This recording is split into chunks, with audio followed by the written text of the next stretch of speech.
Hello everyone and welcome back to Football Trending, the new/old show from Joe, where we go out into the public and ask you about the biggest trending topics in football. I'm joined by the man, the myth, the legend, Thank you. and to my left, Ben Hook, our social media manager of FootballJOE and Joe.co.uk. So when you're abusing someone, just think about this little face. That's who you're abusing. Swore off a duck's back, don't care. Mudded, no risk, no game, all of that. And then we also have Joel. He's not managed to be cancelled yet. It's a miracle. And here he is. Hi, boys. It's been an absolutely massive week of trending news. A lot happened between Friday and now.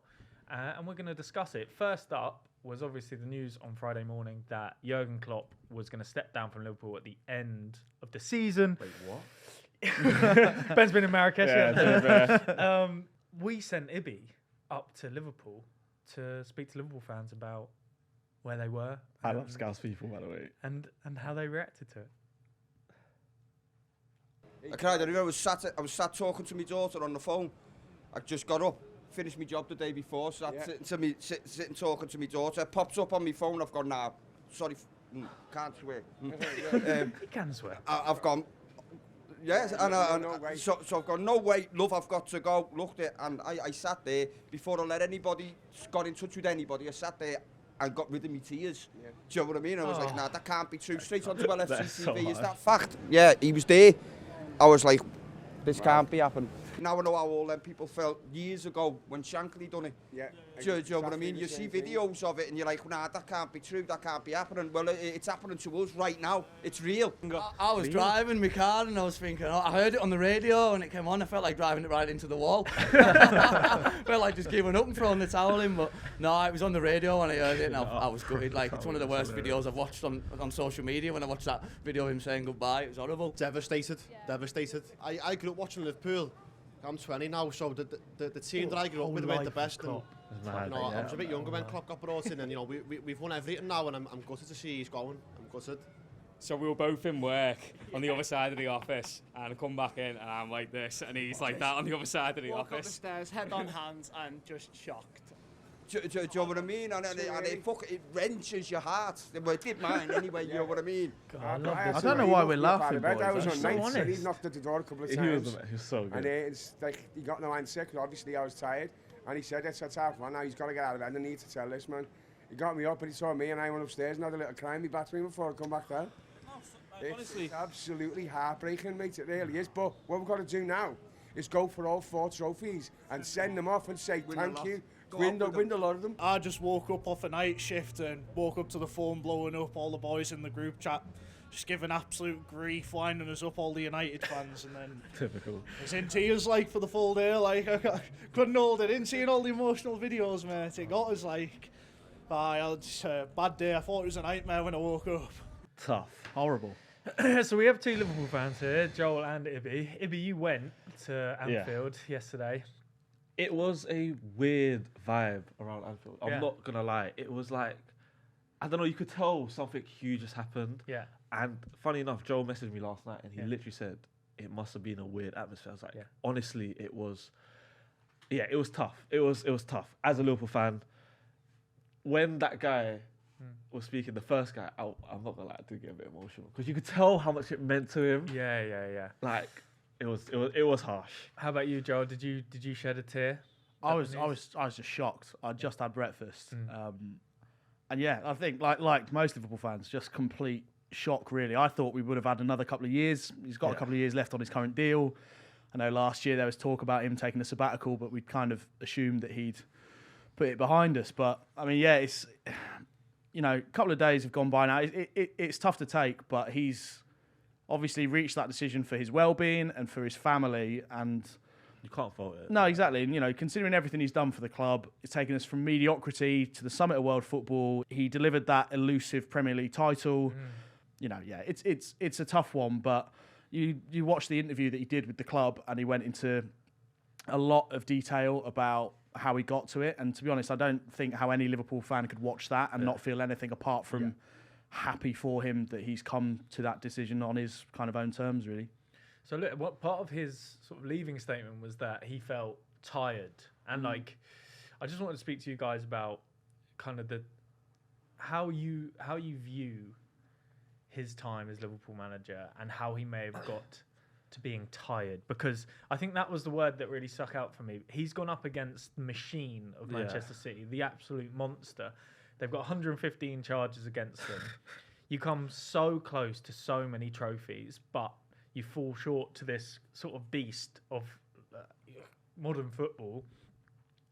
When he says tired, I think there's a lot of stuff that isn't said there. Essentially, I think he's been ground down by the state of modern football and ground down by Manchester City. Essentially, you can't like to that season where was it the Centurion season for Manchester City. That season, Liverpool were so good, and to not win a title that season is crazy. I don't know how you guys feel. They about did that. I think were they on 97 points? Yeah. Well, we'll come to this later. Yeah. But like, this is the thing Sorry, with mate. Klopp is he won 6 trophies in 9 years.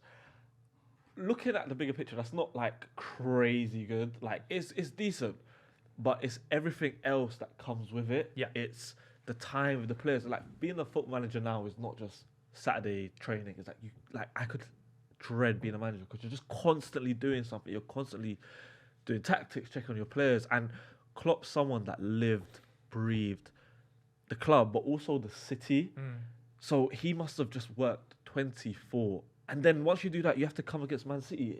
It must be horrific. I'm not gonna lie. He went into quite a lot of detail in that interview that he did with the club, and the quote is, "It's that I'm running out of energy. I know I can't do the job again and again and again." And he spoke a lot about obviously the stuff that you see on the pitch is 5-10% of what actually goes into it, and what not just of what's required of him, but what's required of his coaching staff and everybody else as well. I think that it's fair enough to argue that the way that City have conducted themselves in their football over the last few seasons may well have had an effect. I think it's probably also just the fact that the expectation and the level that he set, that kind of heavy metal brand of football that he brought to the club, it's brought us a lot of success. And we're sitting here saying he's not won as much as he could have done, but he has won everything. He delivered the one thing that Liverpool fans desperately wanted, and he did it by playing this incredible, free-flowing, heavy metal football.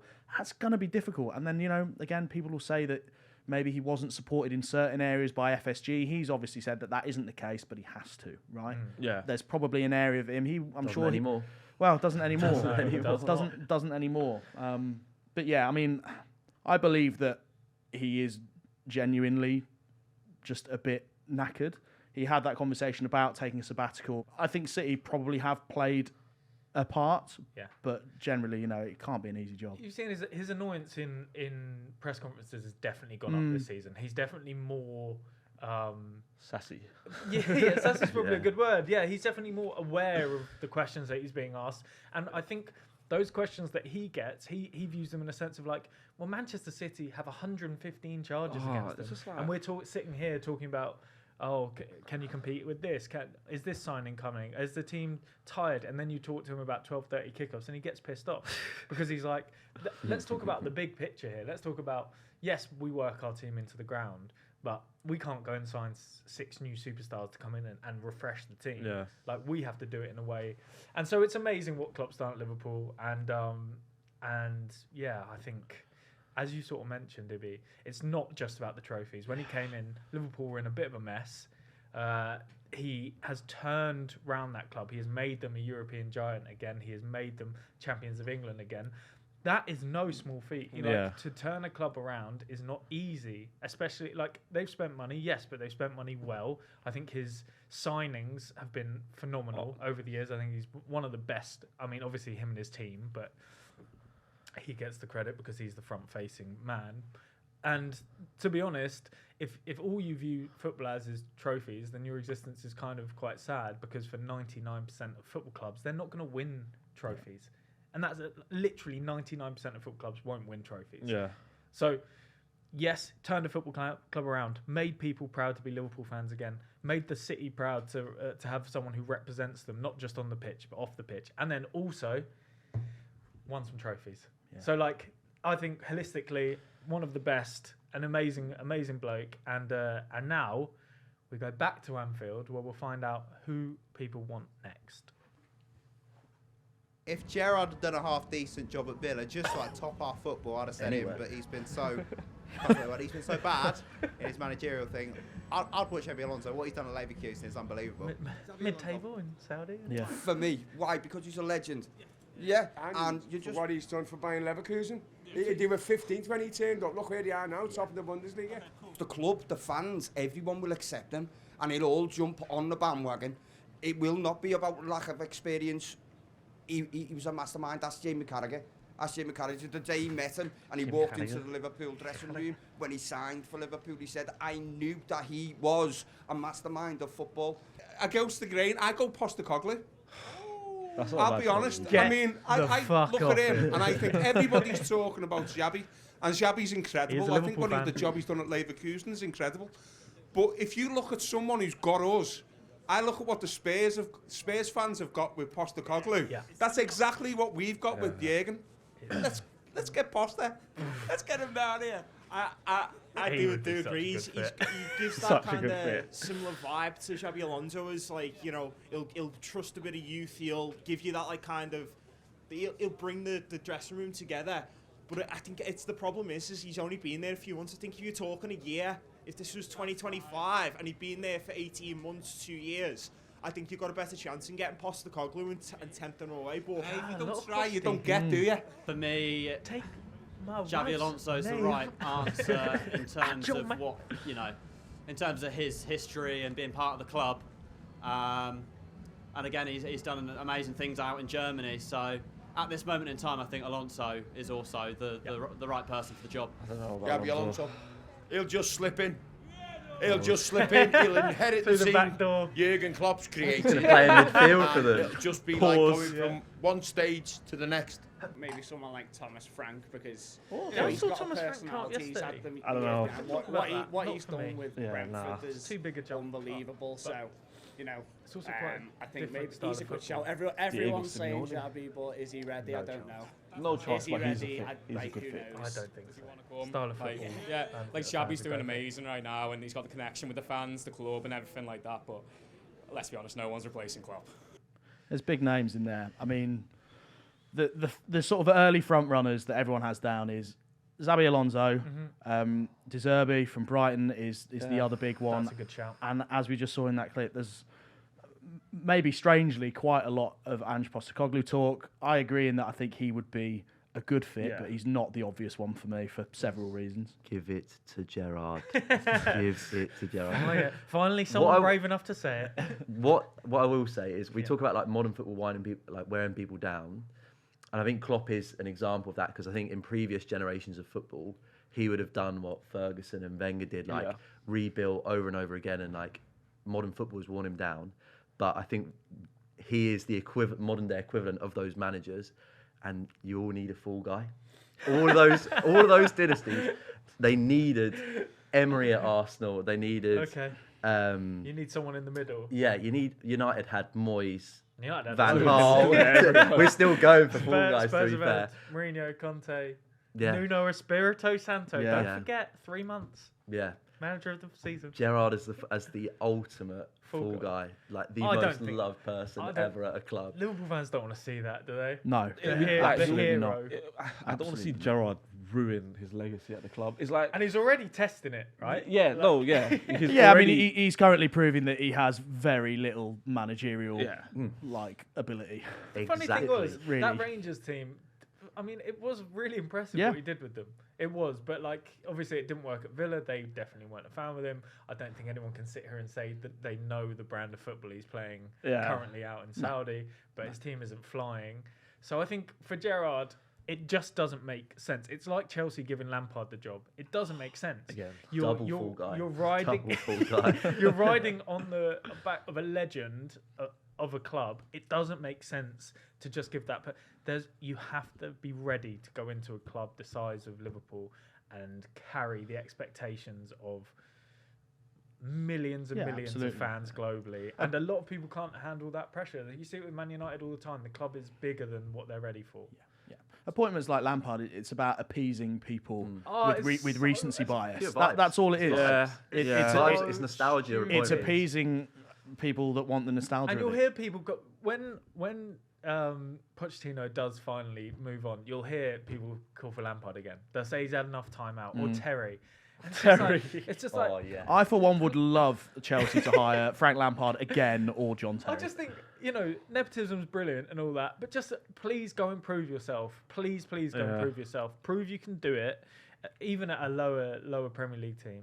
De Zerbi is an interesting shout. I would not be against it. I like De Zerbi. My front runner is Alonso, I think, because there are a lot of similarities between him and what Jurgen Klopp had and where he was when he came in. Obviously, Klopp had won a little bit more, but in terms of being a young manager, playing exciting football, Alonso knows the club better than Klopp did when he arrived. Agreed. He understands what the city is about, what the club is about. It sounds a little bit like a cliche, Ben smirking. He did say in an interview, didn't he, in his He was very coy. He was very coy. Didn't he say something like he didn't love Madrid? Yeah, but he loved Liverpool. Yeah, and then his when kid he is Scouse, was, to be fair. Yeah, his kid is actually a Scouser. Nice. And when he was directly asked about Klopp leaving this, that he literally signed off by saying, "Well, we'll see what happens at Liverpool."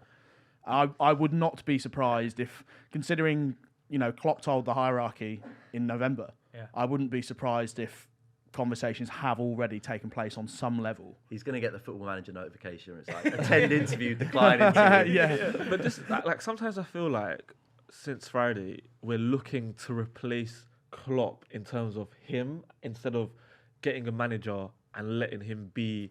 Because I feel like we're always going to compare Klopp, and finding a manager that has the same similarities as Klopp. Yeah, you can't You replace just can't, him. and I feel like the fan base is trying to do that. We have to let the manager just be himself and do what he feels is right. Because that's why I think De Zerbi's a good choice. Not personality fit in terms of that. He doesn't replace Klopp in terms of that sort of.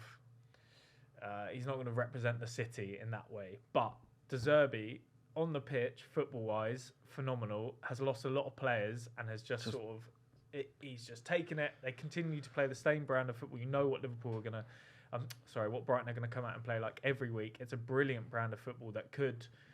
I think what you have at Liverpool is lots of players willing to manoeuvre to the system. And you can't have too many heroes when you're playing a De Zerbi brand of football. You have to have lots of people willing to do a bit of everything.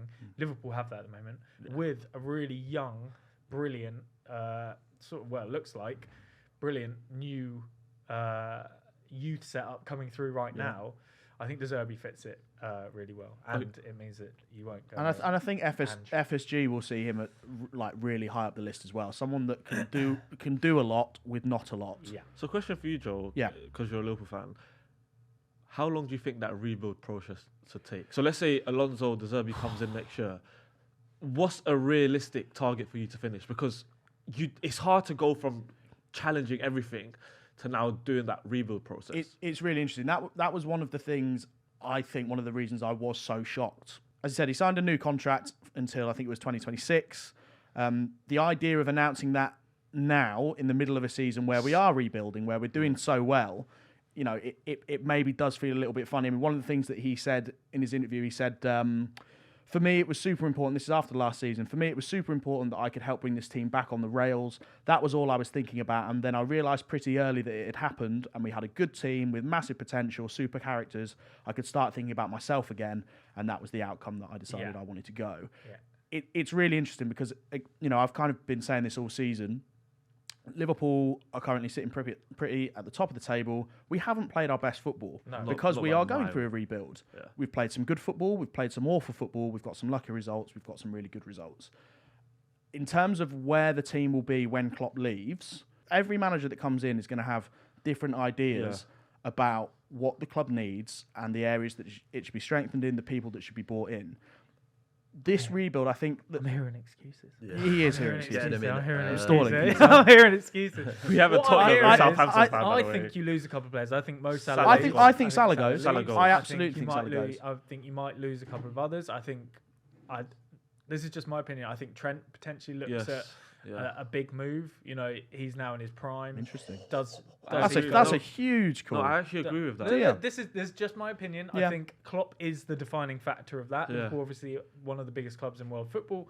But at this point, do I look for another challenge? They've all won everything at that Liverpool club. That's my opinion. I can imagine that there will be certain players within that team who Jurgen Klopp, obviously they've had Klopp through their whole time at Liverpool, and he will have been a big part of convincing them to join. You hear that a lot when players join Liverpool. They have video calls with Klopp, and he basically swings it for them across other teams.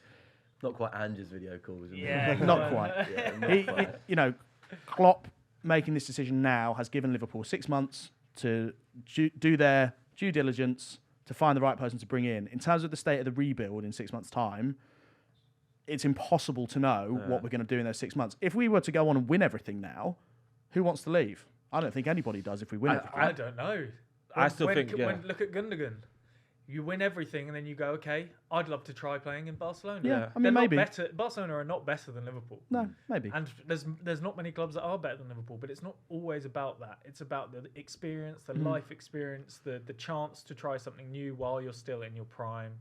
Because think about like Trent has literally been at the club since he was a kid. Yeah. He has not experienced anything else but Liverpool Football Club.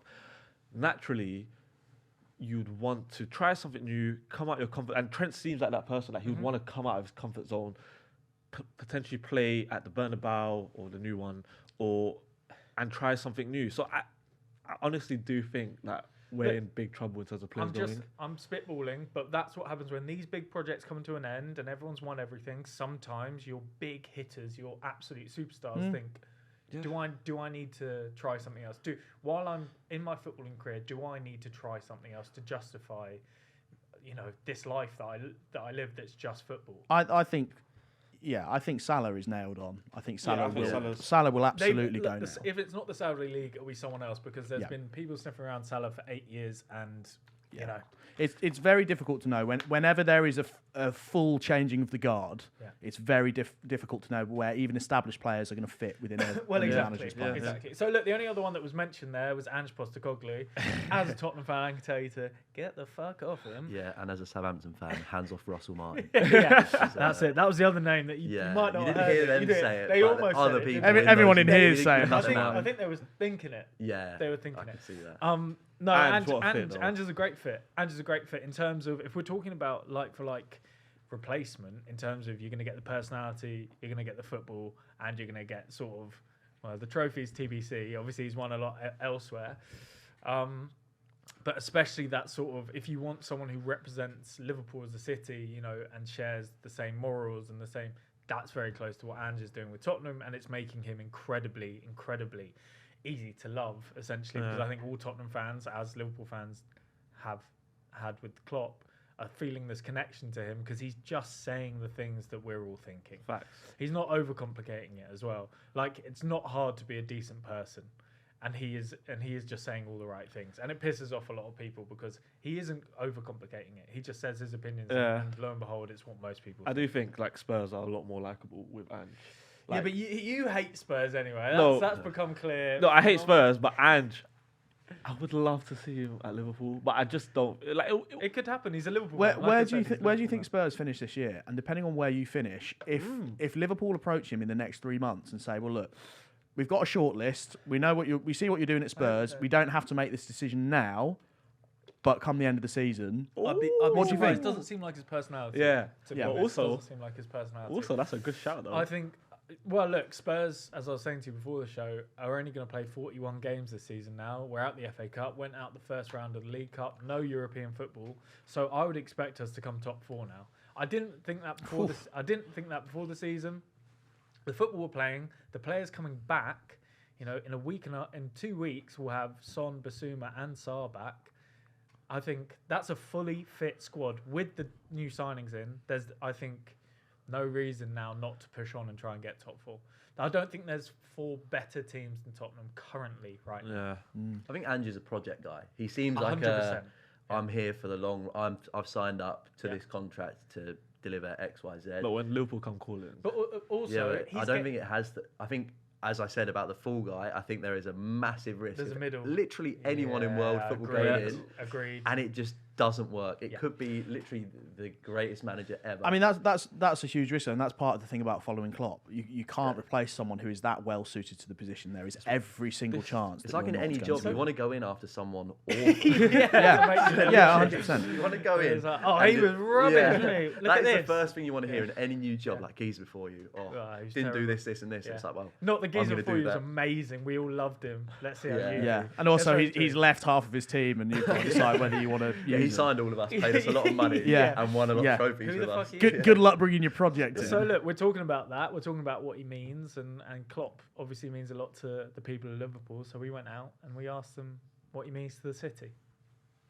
I think he's been incredible. I mean, he's come in. He talked about, making doubters into believers. I mean, at the end of it, we're all believers, aren't we? And don't be a dry eye. I believe in the house when he leaves as the final game of the season. He's everything. Like, what he means to the city, what he's done for the club, it's huge. Like, honestly, brought the best years of my life. Like, supporting Liverpool, he's brought everything to us. We've won everything. I prefer the Hodgson can't years. Put it into words. Just how good Hodgson the years. Can we have some respect? Of my time, I'm only 21, so I didn't see Shankly and Paisley, but for me, he is like the Shankly of my generation in a way. I mean, we're both massive Liverpool fans. He's been a Liverpool manager since I was about 14, so it felt like the death of a loved one when he left. Like, I didn't, really but I know loads of my mates who aren't even from Liverpool were crying at 23, 24 years of age because of the loss of him. So it's going to be a huge loss, massively. You look at what he's done for the club. I'm not going to say the state of the team, but where the team was at when he joined, it was. And the calibre of players we've got now, he's really turned it around. He's really built something special. Just hoping whoever takes his place can continue that sort of legacy. But he's going to be one that, every Liverpool fan's going to remember forever. Well, obviously from Dublin, but he's massive over in Dublin. He's massive for this club and just changed football for Liverpool, didn't he? It means everything, really. Like, the passion of everyone. And he is basically Mr. Liverpool, so... Everything. Klopp's Liverpool. Klopp is Liverpool. He's everything to Liverpool, isn't he? He's got him back to where they were before him, sort of thing, and got the Champions League and the Premier League. I just wish he'd stay a little bit more to get a few more trophies. I don't think he's won enough with the club, but so from there. The modern day Bill Shankly to me means absolutely everything. Heartbroken that the man's leaving. Deserves more trophies. Hopefully they'll come this season. Has to come this season. Deserves it. Jurgen, you want 12 months out, lad? Let Xabi take the reins. Let him become your number 2. Come back in 12 months, 2 years. We'll accept you back in open arms, boss. I'm a fan of that. Thank you very much for everything you've done. We really appreciate it. We'll enjoy the rides and let's go for all 4. But listen, we love you like a father and we'll miss you like one. Thank you. Jurgen, it's time to take it on, mate. You're gone now. But let's make sure we finish the season. We don't want 3, don't want 2, we want 4 trophies. Let's get the lot. Let's finish. We want 4 trophies. I don't think I can take anything more than that. That's pretty much it. He's embarrassed himself. Thank you for Jurgen, lad. Let's finish it. Come on, lad. I love you, Jurgen. Thank you, and I love you. Please don't go. Stay. I know how they feel.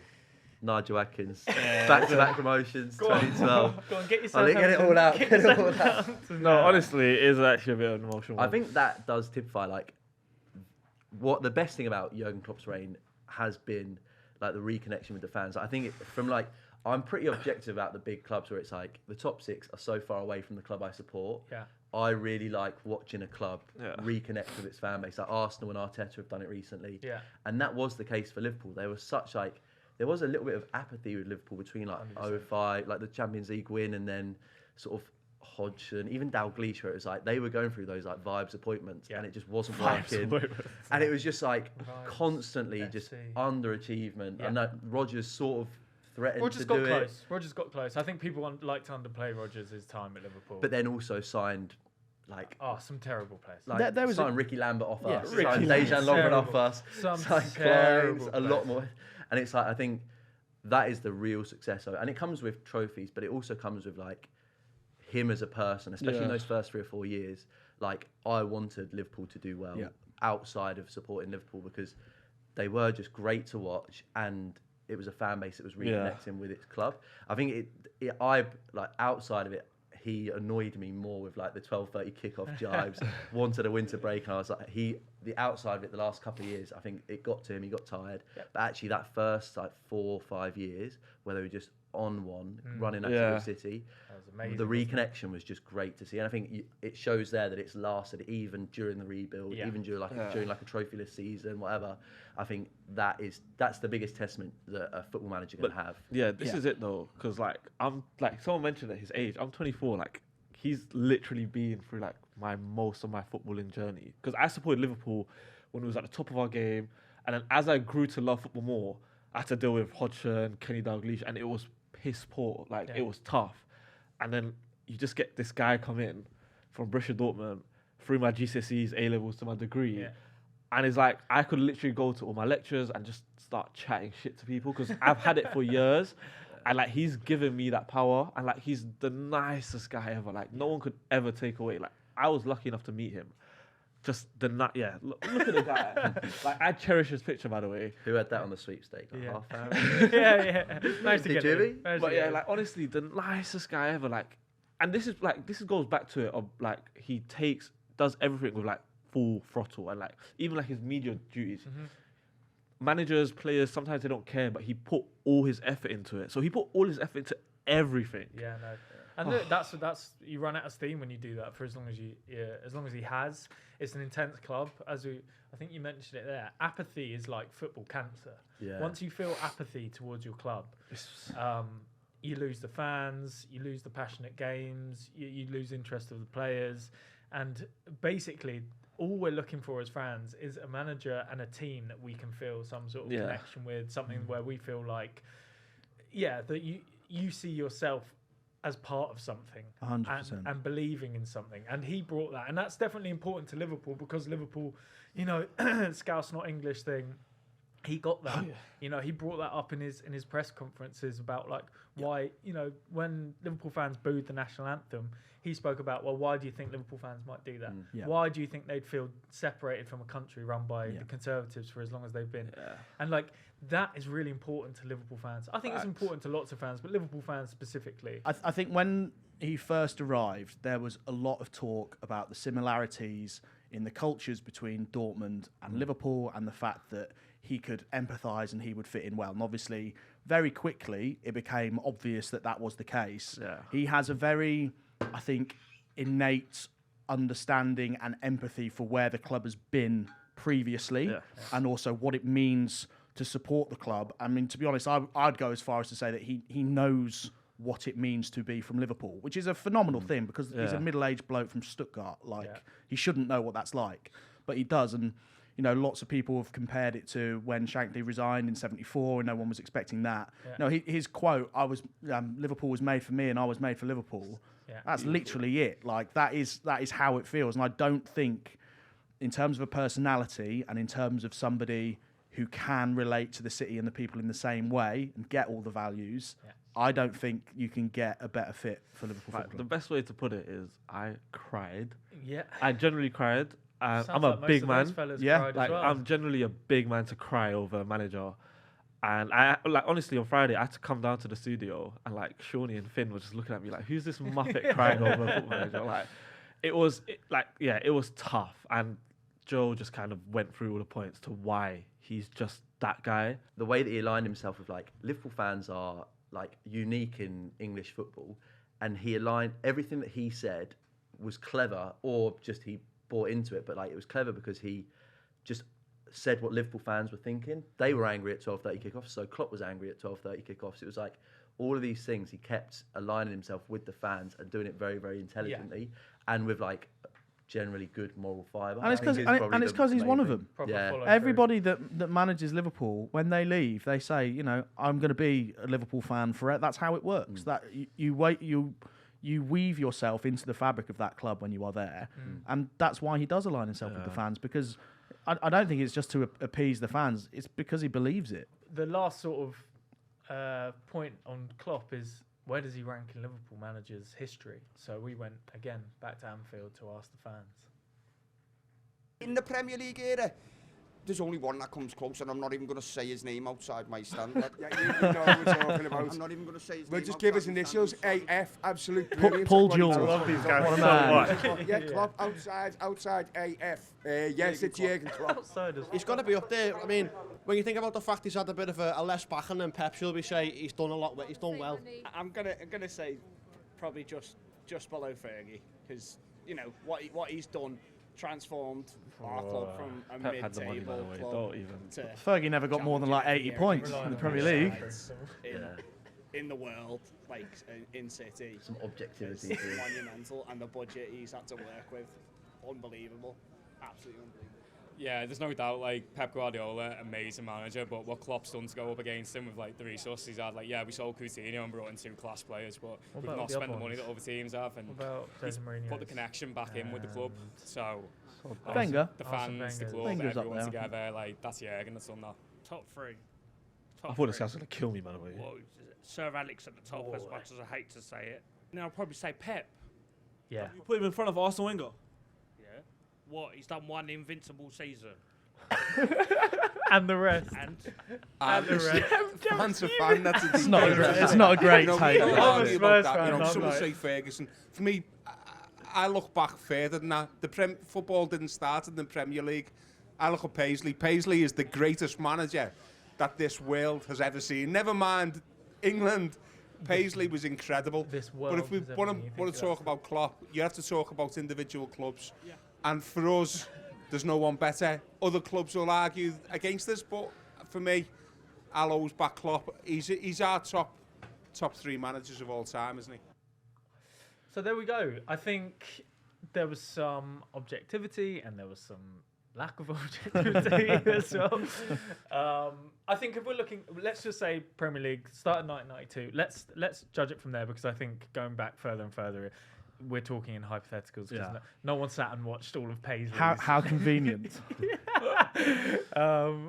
Convenient. Incredible. Okay, let's start there then. And if let's say we're going to decide our top 5 now. Okay. Because I think if any more than that, and you start to get into sort of murky waters. But if we say number 1 is, let's start 1. AF. Sir Alex Ferguson. Yeah. He won 1 million Premier Leagues. Yeah, you just can't. Yeah. He went again and again, and he refreshed. And to his credit, not on the craziest budgets most of the time. Like not even on the craziest teams. Like what he did with the players he had was brilliant. He made players much better, and you saw what happened when he left Man United. Was what he absolutely sabotaged Moyes with the single worst Premier League winning team. Thanks, ever. mate. Good luck. Cheers. People just secured his legacy instantly.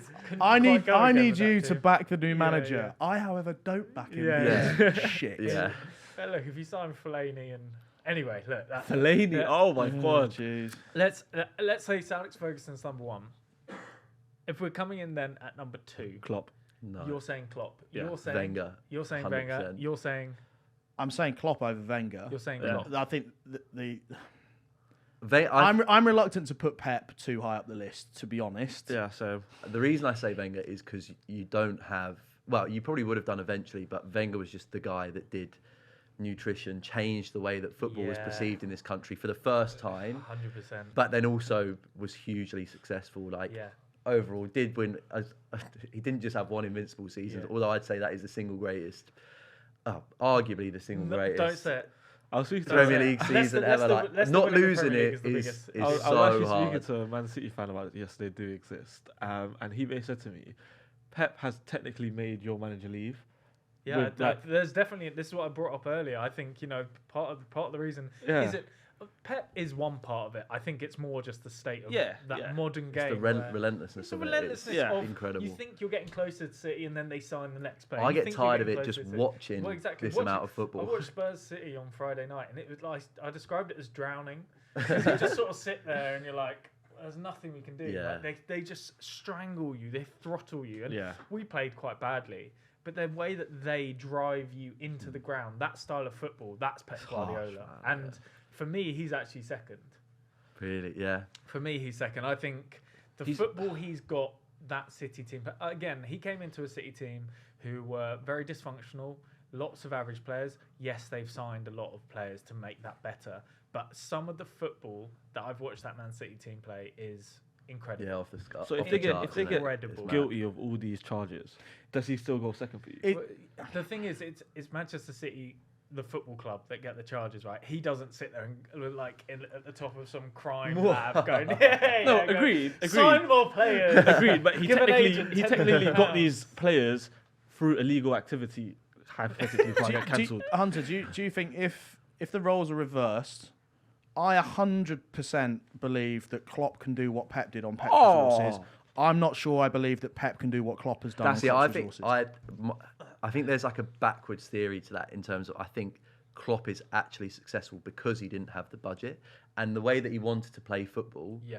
I think unlike the buy-in you need from the players, actually I'd agree with he this. couldn't have done it with like superstars like he's changing a little bit because stars are now fitting to certain managers and Klopp has I earned bet he that still right. could.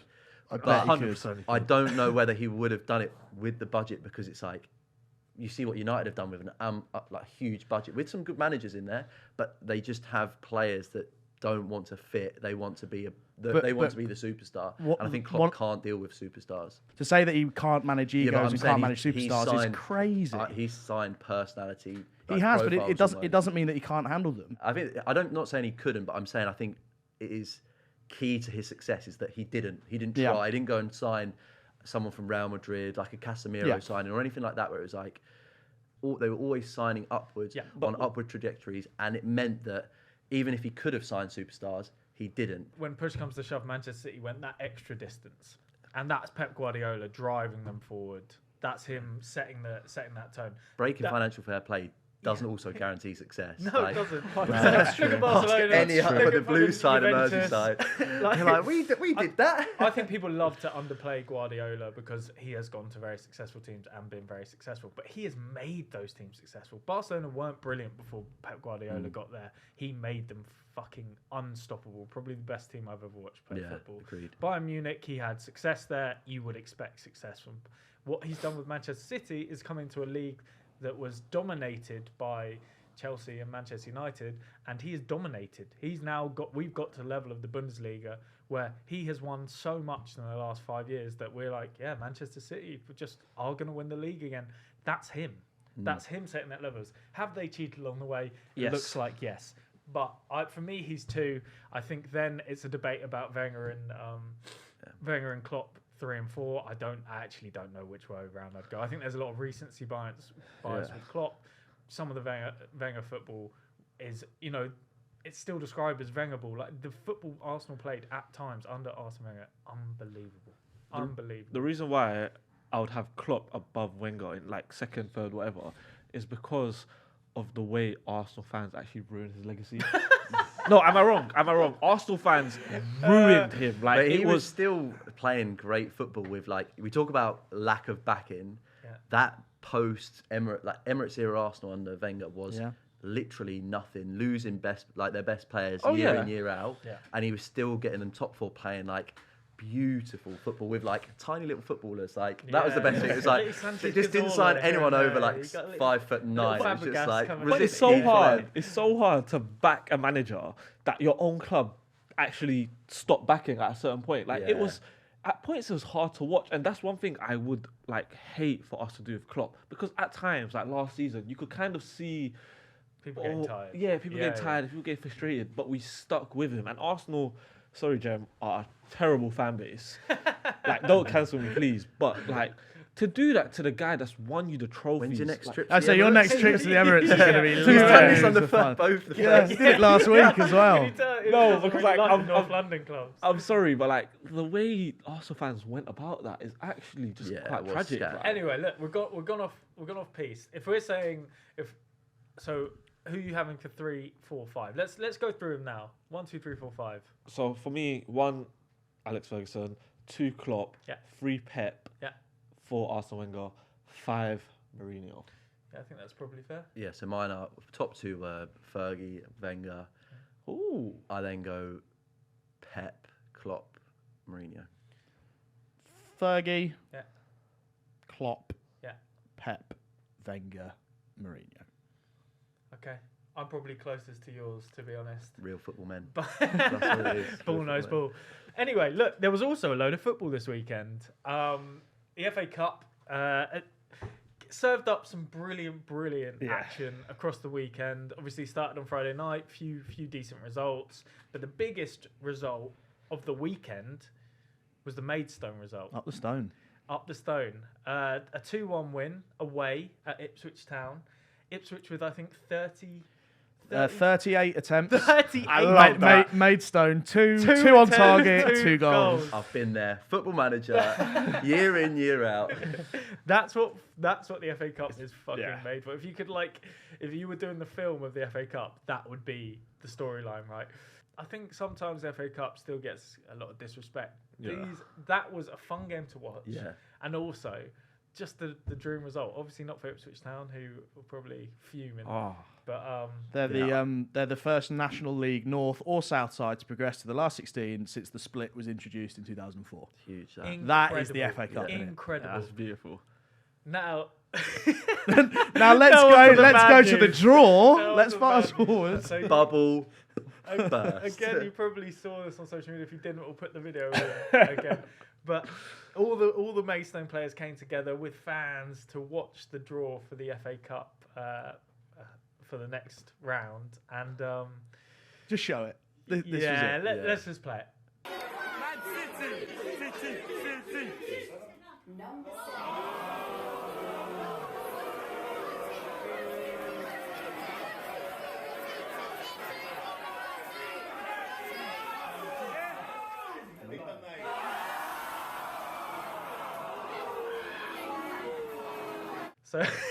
Can I just say, I've actually been in that exact position. When I was at uni, I worked at Eastleigh, who are in the division above in the National League, and we made it through the first and second round quite comfortably against like other non-league sides, and it was like FA Cup third round draw. We'd like met Dan Walker at the weekend because he'd been at Focus. It was like FA Cup buzz. I love the FA Cup. We're on it.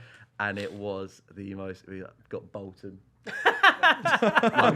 Bolton. Oh, so we drew in the first leg, went away to Bolton in the replay, and stadium totally empty.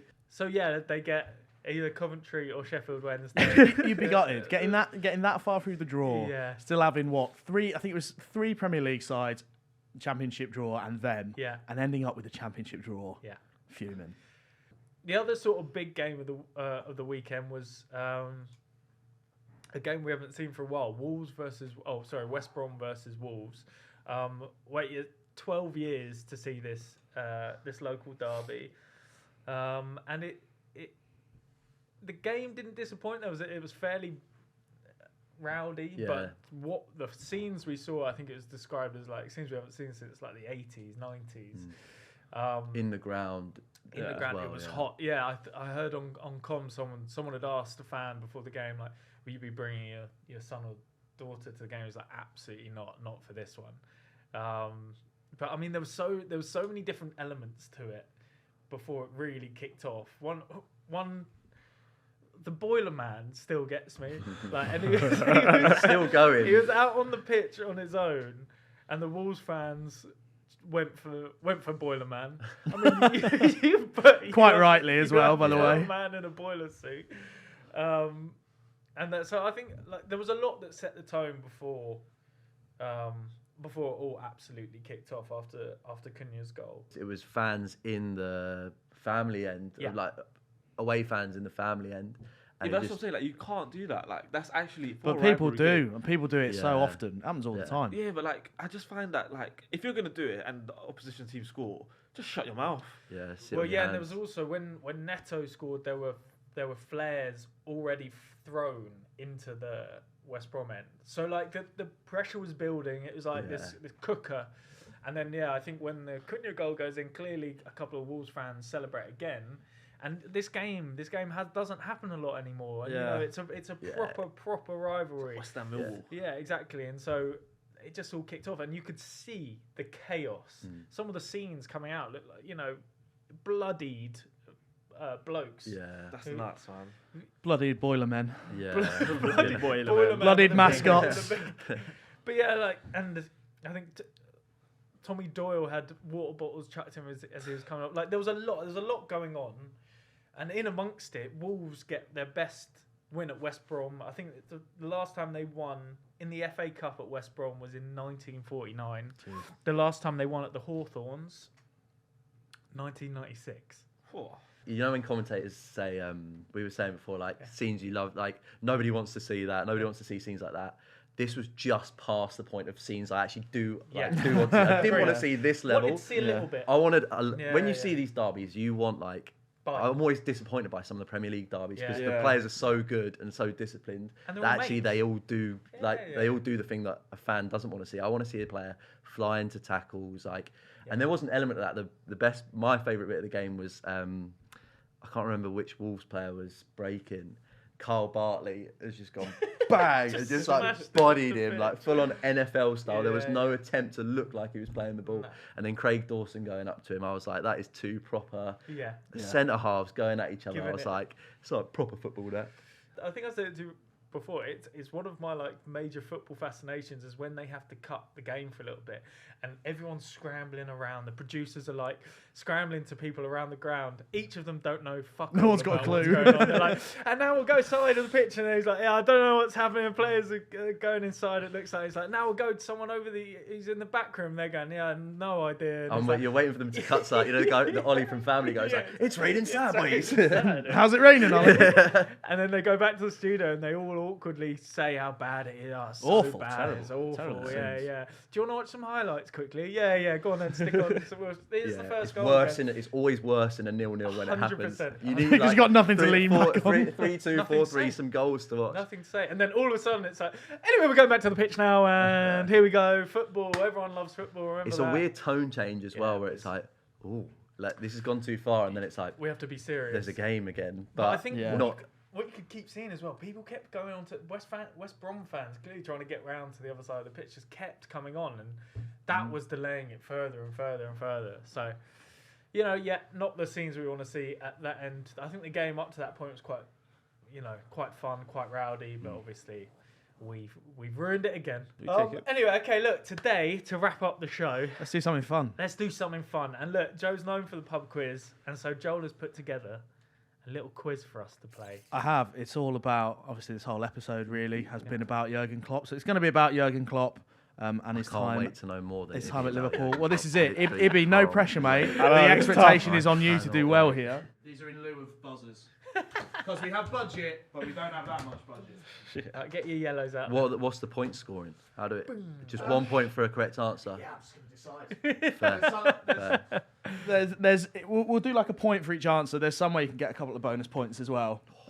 Just by being nice or saying that you look good? Or? I mean, yeah. Flattery will get you somewhere. So we've got 10 questions, all varying difficulty. Some are really easy, some are a little bit more difficult. So, fingers on cards, I suppose. I really can't lose this. I generally can't lose this. So, first question. Nice, easy one to start, just to get you warmed up. Jurgen Klopp has managed 3 clubs in his senior career. Who are they? I'll go. Ben's gone. Is it Mainz, Dortmund, and Liverpool? It sure is. Points for Ben. You two, bloody hell, that was slow. I had a real brain fart on the first one. I thought Hoffenheim for a second. I got nervous because I was like, I think I know this, but I was expecting cards to fly out. I thought it was Stuttgart at that point. He's from Stuttgart. Brain fart because I think his ex. It doesn't matter. That's not making the edit. His head is gone. The pressure has got to him. His went to Hoffenheim, and then he was rumoured to go to Hoffenheim. Okay, point to Ben. Question 2. Name the German word commonly used to describe Klopp's brand of... That was Hunter first. Gegen. Gegenpress, correct. Point to Hunter. I'll take that. Question 3. Name 3 players in Jurgen Klopp's first starting 11. Wait until he's finished the question. For a bonus point, who was it against and what was the score? Ben? I'm going to go with Lucas Leiber. I'm going to go with Adam Lallana and Philip Coutinho. That's correct. That's nice. All 3. For the bonus points, who was it against and what was the score? I don't know this. The only game that sticks in my head is West Brom 2-2 because he did he celebrated it, and I don't know whether that was his first game or not, but that's the one that sticks in my head. That's what I would go for. It's incorrect. Oh. Hunter, they've both gone for. I'm going to give you a chance here to steal a point. I don't give a shit about. I'm going to say Crystal Palace 1-0. It was 0-0 against Spurs at White Hart Lane. Was it? Oh, 0-0 draw in the Premier League God, at no White Hart memory Lane. of it whatsoever. always a good start 0-0. Tighten Yeah, things I remember. up. Actually, I remember being happy because we had horrible results against And Liverpool avoided the new manager bounce. The new manager bounce, yeah. There we go. Question 4. In the 2019-20 title-winning season, how many points did Liverpool reach in the league? Oh my God. Hunter's gone up. Very considered, yellow card there. Yeah, That was because nice. That was I'm graceful. guessing, obviously. Go for it. I'm going to say. I'd be okay with a point either way being okay. I'm not. Say, So I'm it's not your quiz, mate. 87. That's incorrect. Ibby? Can I get higher or lower then? No, I won't have that. I'm surprised you don't know this. Was it 89? It was 99. Oh, You're a what? point off Centurions. Cheers, mate. Ben? Didn't get a chance. Well, No, he's gone now. Whatever. 99. They Yeah, were no, whatever. None of you get a point for Too that. far ahead. Question 5. Which of Klopp's signings for Liverpool had the highest transfer fee? Which of them? Which of the players that he signed at Liverpool? Ibby goes first. Is Alisson up there? You say Alisson. Yeah. Anyone else? Oh, actually. Is it Nunes? Yeah, that's what. Hey, Nunes. That's what I would have said as well. Nunes. The answer is Virgil van Dijk. Oh. What? 75 million. Nunes was 68. Alisson was 56. Yeah. I knew Van Dijk was like 75, 80. Yeah. I thought Nunes was. I thought he was like 86. Yeah, I thought Nunes was like... Nunes, I think I've got down as like 68. Maybe I'm doing it. He was maybe I'm doing him in euros. Yeah, we live on the continent. Yeah. Oh yeah, there we go. Yeah. Conversion. Yeah, Conversion. yeah. Question 6. How many Bundesliga titles did Klopp win at Dortmund? Ibby's gone straight up there. No, I just needed to get something right. It's guess. And 3. Anyone else? 2. 1.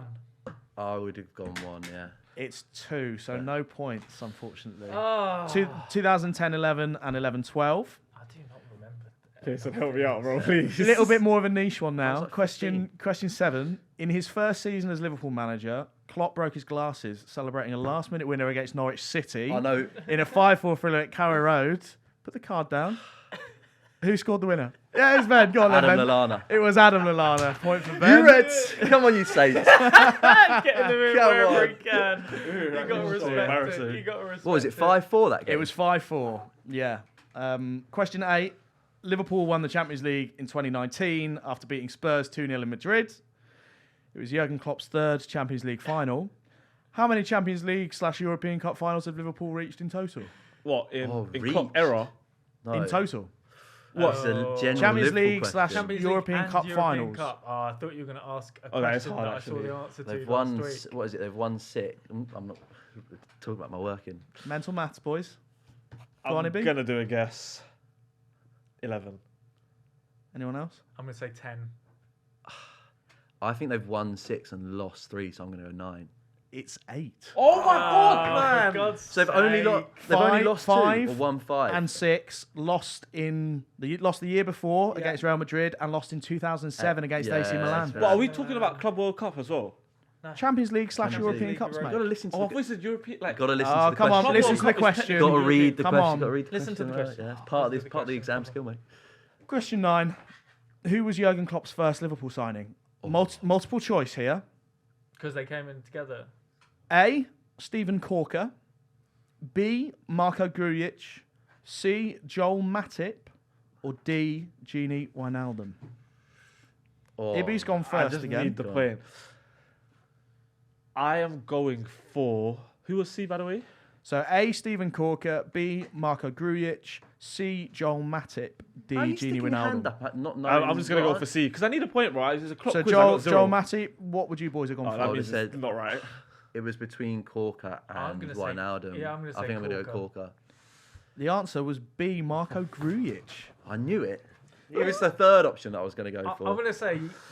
I thought you boys were going to get this. Why would we be on top of that? Oh, because you've got amazing ball knowledge. Why- I don't know. This is so specific. Is it? to your Okay, Liverpool well, I fandom. tried to not be specific. Who was it? It was Marco Grujic. Question for you. Would you get these right if you didn't research them? Yeah. That's so much I'd get most of them. He can't say that. I'd get most of them. So Right. much cap. That's why it's fun. I actually think the only person that's coming under any scrutiny here at all, mate, is you. Yeah. You are a Liverpool He's fan. Spurs. And They're allowed to get some wrong. Final one, and this is going to be a guess, but it's going to be a guess. Klopp won his first 2 visits to Stamford Bridge in the Premier League. Only one other manager in history has managed that. Who is the manager? We've spoken about him on the show today. Paisley. Brilliant. Ibby? First 2 visits to Chelsea at Stamford Bridge in the Premier League. Pep?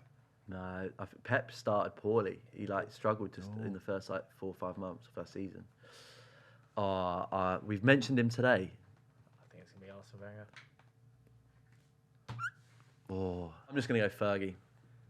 It's Arsene Wenger. Wow. 96, 97, and 97, 98. I think, I'm not being funny, I was barely keeping track. I think Ben probably wins. I think Ben just won. about. Felt like that. It did feel like that. I got 2. I think you got 3. Yeah. And Ibby, you got... Anyways, next section of the show. That's our show. Thank you so much for tuning in again. Look, every Monday we'll be here, and then at the weekend we'll be out talking to you about the biggest trending topics. There's going to be games, there's going to be guests, there's going to be better guests than Ben. And then we'll also won be the quiz. Won the quiz. So thanks for joining. Make sure to like and subscribe, and we'll see you on the next one. Thank you.